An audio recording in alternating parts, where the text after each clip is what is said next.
The G80 M3 is by far one of the best generations of the M3. Coming from the F80 M3, it's an absolute step up in terms of technology, usability, and comfort. The S58 engine is an absolute beast, and I believe that it will start to dominate the racing scene once the ECU can be cracked without being sent overseas. However, the S58 and the S55, which was the previous twin turbo engine from BMW, all have a serious problem. It's a problem that people who own Hellcats or Mustangs don't really have to deal with. The thing that makes the S58 engine so modifiable is also its biggest issue. Hellcat or Mustang owners do not have to deal with a turbo. On the S58, our twin turbochargers not only mute the sound of the engine, but it makes it really difficult to produce a consistent sound. You ever wonder why so many people covet the sound of the E46 or the single turbo powered N55 and B58 engines? Simply put, there's less disruption and turbos to kill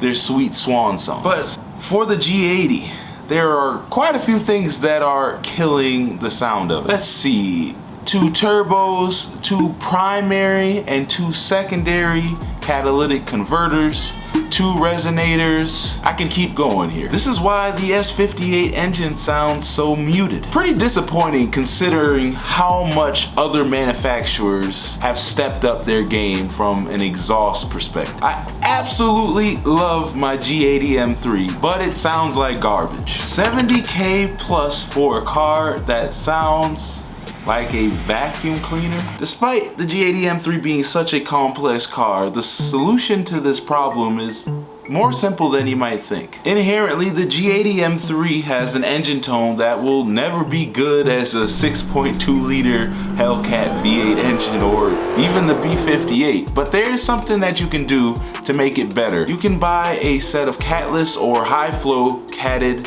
downpipes, but those are kind of pricey, especially when you're talking about the catted version. You can buy a set of mid pipes, but those are gonna set you back $1,600 to $2,000 depending on where you order it from. Now, I respect all those companies tremendously, but if you plan on buying a secondary exhaust system like I do in the future, there is a option that is much cheaper and you'll get comparable results, like for more than 1,000 less. Yeah. If you are digging this video so far, please drop a like below so that maybe I could get a little bit of help with my new exhaust. So for my simple solution, I went down to my local exhaust shop and I asked them to remove my secondary cats and the primary resonator on my car. From research, it sounds like the best way to hack up your exhaust is by removing the aforementioned pieces and leaving your secondary resonator on the stock exhaust system. This secondary resonator is not straight through, it's actually an X pipe, and that X pipe is going to help produce a consistent sound from the engine, but at the same time you also get the increased volume from removing the other restrictive bits. After having the work done, here were the results.